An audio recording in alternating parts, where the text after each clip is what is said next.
We found out in later years that once the war was over, they were going to get rid of all of us. Going to bring the Marine Corps back like it was lily white. They didn't need us anymore.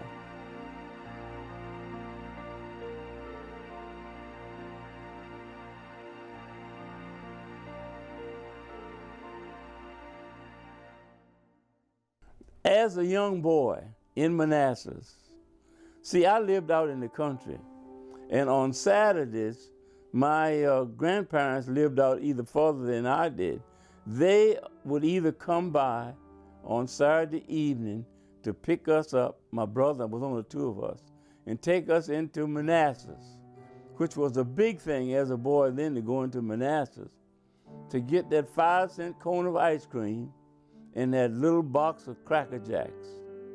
And the Marines from Quantico came to Manassas on Liberty at that time when I was, so I guess it was just something the way they looked.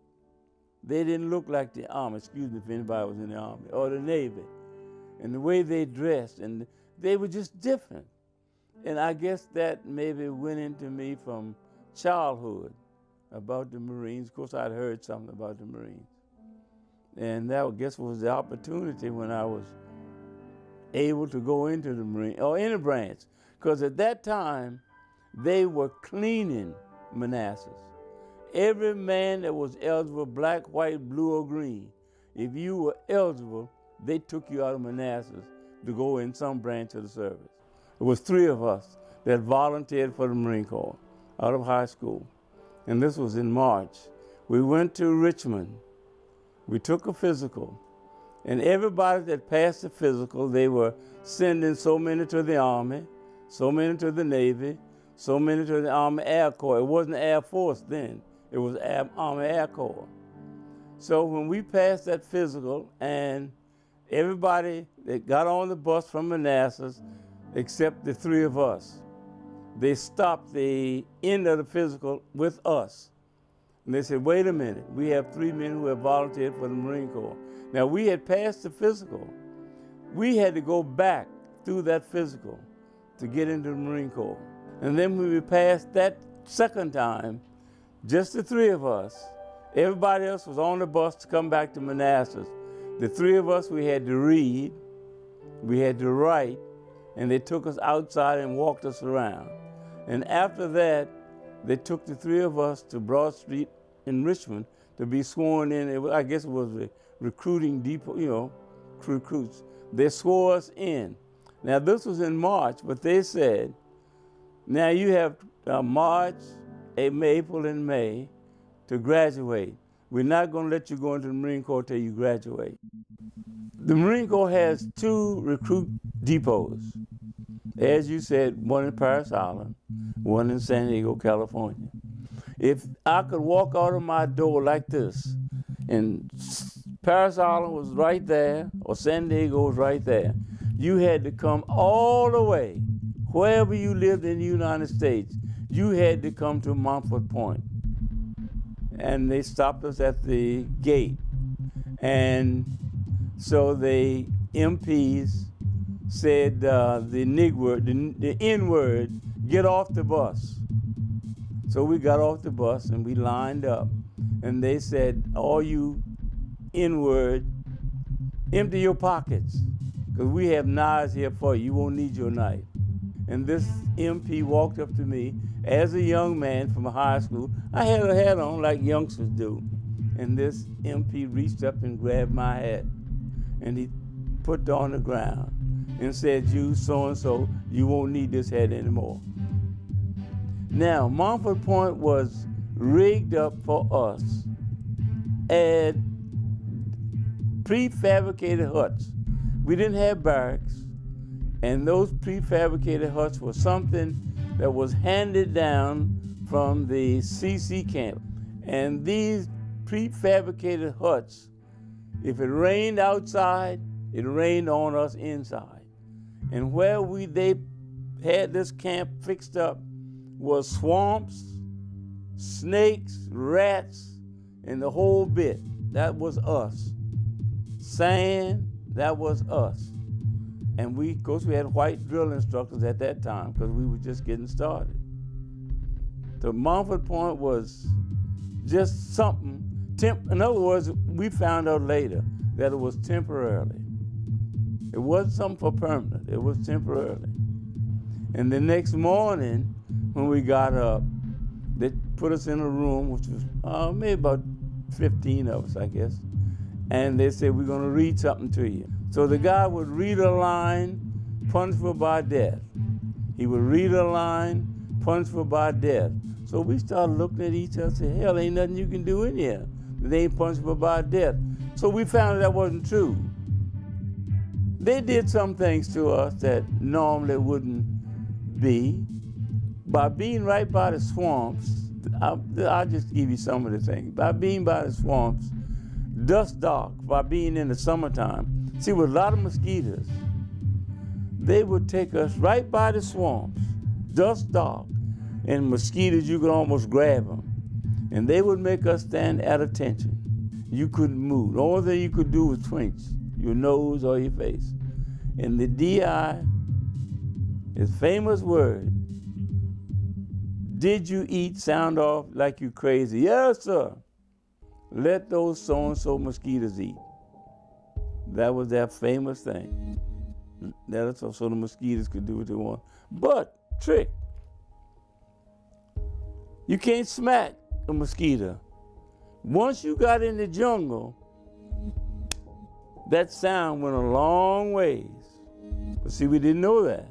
But that was part of the training, although it might have been brutal at that time.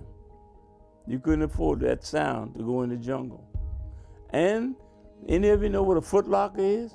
You put your clothes in a footlocker. That footlocker weighs better than 50 pounds or better. Do you ever know what a duck walk is? You get down on your crotches like a duck, and that footlocker up over your head, and you walk until the DI got tired, not you, until he got tired. And there were some brutal things like young men that came in there that never shaved. I mean, they might have a little fuzz on their face, but you got to shave. And the DI would give you maybe a day or two. Not me, because I was already shaving, but some of the guys didn't shave. And he said, tomorrow when you fall out, I want that fuzz off your face. Well, you know, some of them are stubborn. They didn't believe it. He come out there, and when the DI inspect you every day, he said, oh, you got that fuzz. He reach and get your bayonet and scrape that fuzz off your face. Did you hear what I said? Scrape that fuzz off your face and reach down and get a handful of sand and rub it on your face. Say, from now on, I want you to shave. The white Marines who were out of boot camp, you know, around our camp, and they said, we went through boot camp. Some went through Paris Island, maybe some went through California. They said, we don't know how you did it. I'll tell you this. They said, we don't want you. You don't belong here. You're not Marines, you never will be Marines, and you can't make it up as a Marine. So this is no place for you, the N-word again, and we heard that plenty.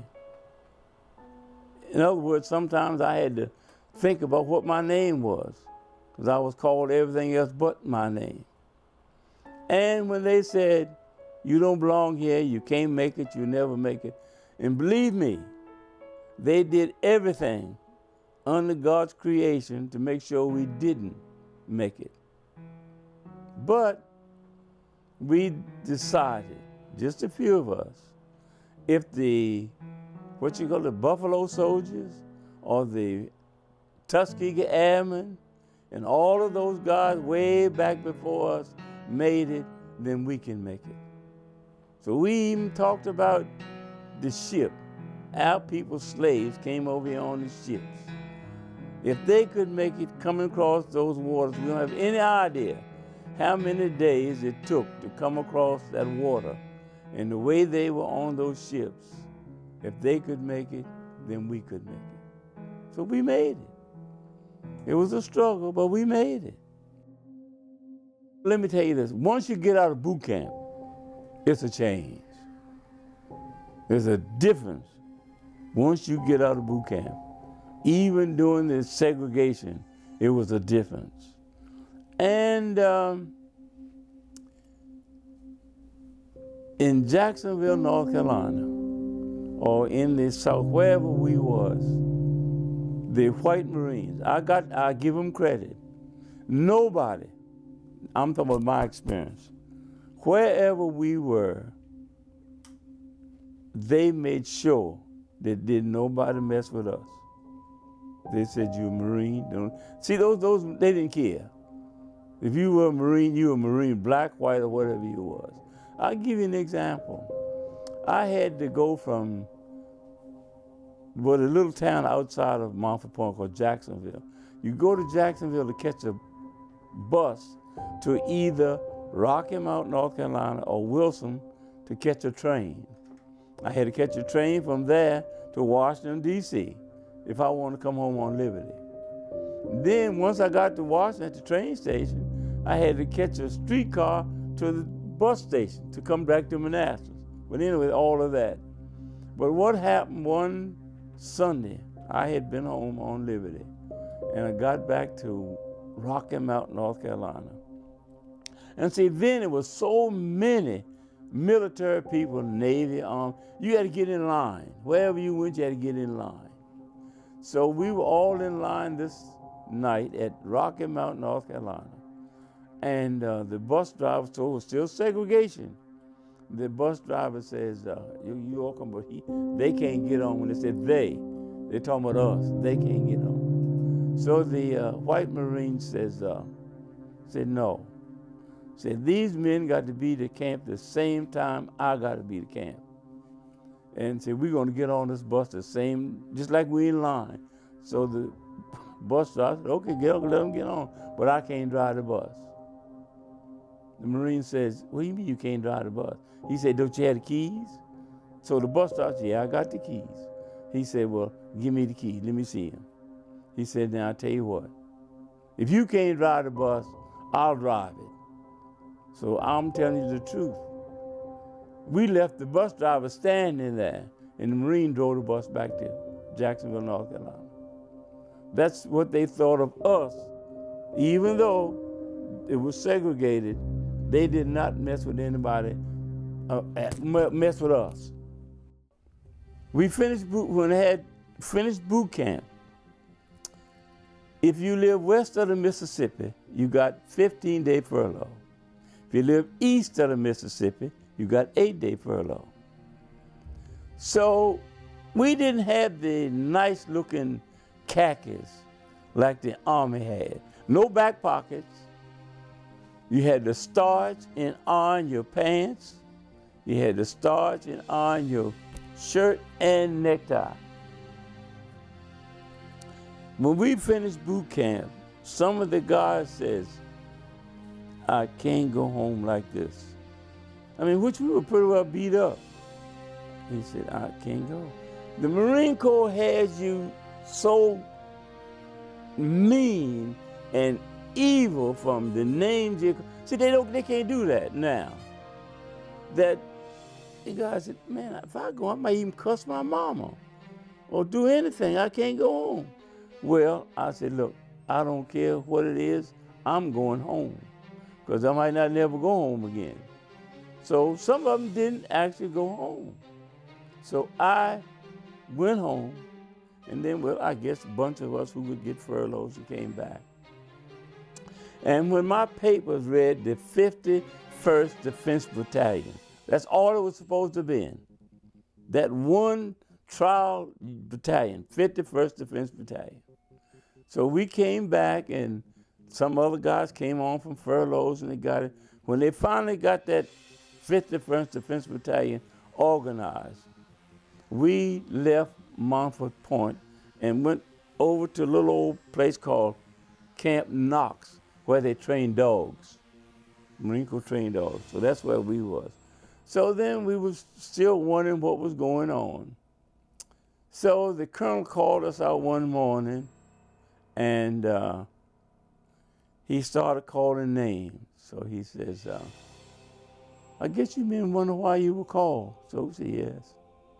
And I said, yes, sir, yeah.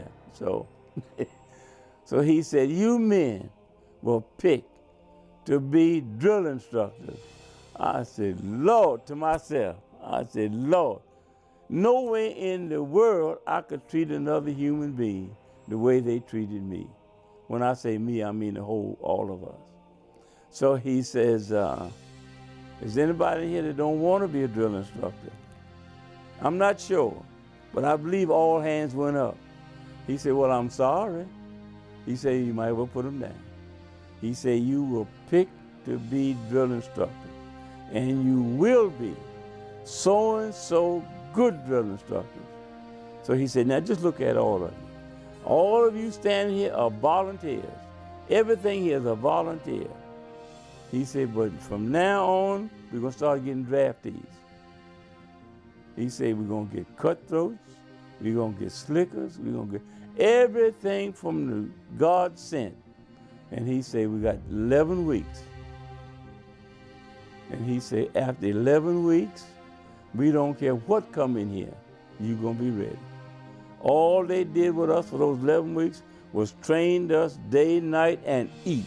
We couldn't go like to the theater on post. We couldn't go to the PX. We couldn't go nowhere.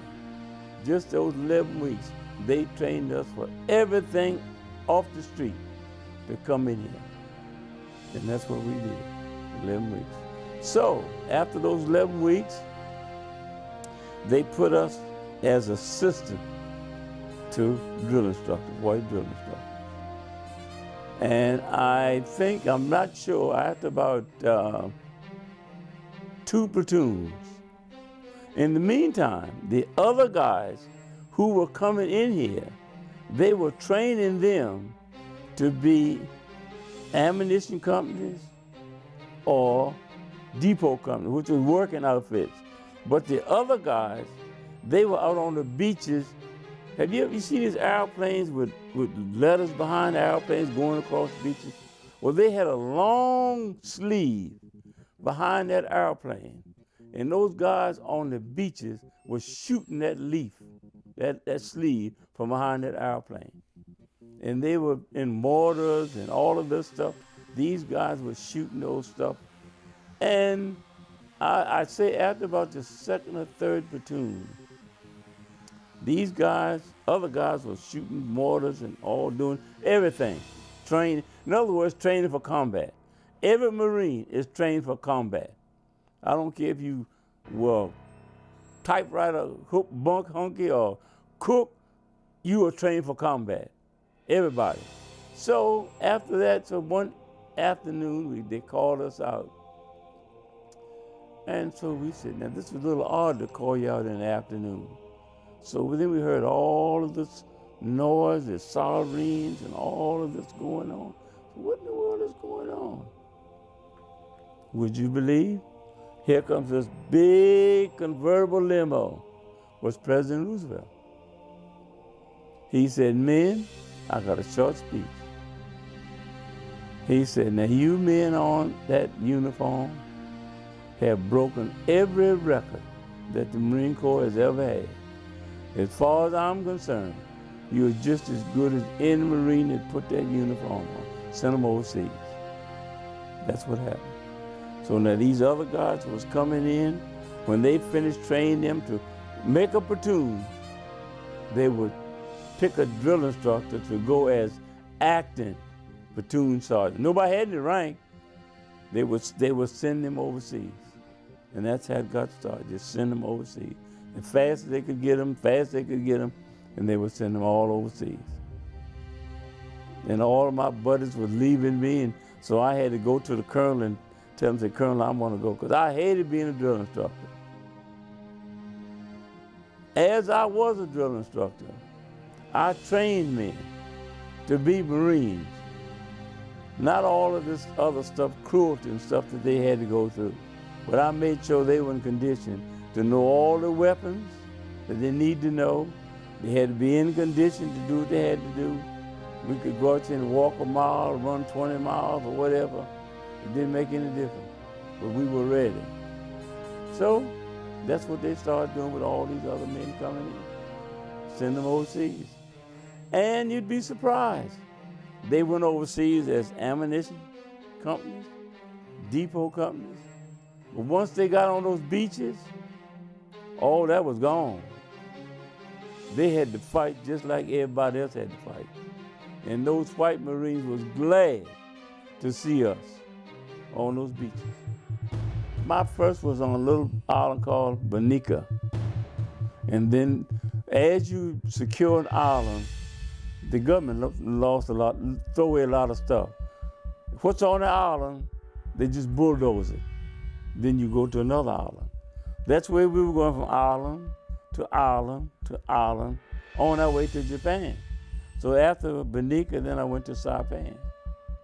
And then after Saipan, after that was secured, I was on my way, my company, we were on our way to Iwo Jima. But they secured Iwo Jima before we got, so we went to Okinawa. And that's when we were on Okinawa when they dropped their bombs. And they were secured, that's when the war ended. But that was our last hop off before ending, going into directly to Japan. And thank God that they dropped those bombs because we lost a lot of men on every one of those islands. I couldn't understand why we did the same thing at every island. The ships would bomb. They were just sitting there waiting. But we didn't have anything to take us on the beach. You had to wade in the water. And it was sad that sometimes your buddies, you just had to push them aside. Just slaughter God, just going, but we had to do the same thing. I got out in 46. I guess everybody down on the islands came to Honolulu. Well, we were at called Camp Catlin. Well, we say Honolulu, but it was one of the islands. We were stationed between Pearl Harbor and Honolulu at this camp called Camp Catlin, waiting for a ship. Because see, then they didn't do like they do now. You had to ride a troop train or a ship. You didn't fly nowhere. So that's why we did everything on a ship or troop train. So we came back to Honolulu waiting for a ship to bring us back to California. Everybody then was eligible for discharge. So we had a lot of guys that took their discharge and stayed at Honolulu. They were offering them good jobs. But I said, it was too much water between there and home. I'm going home.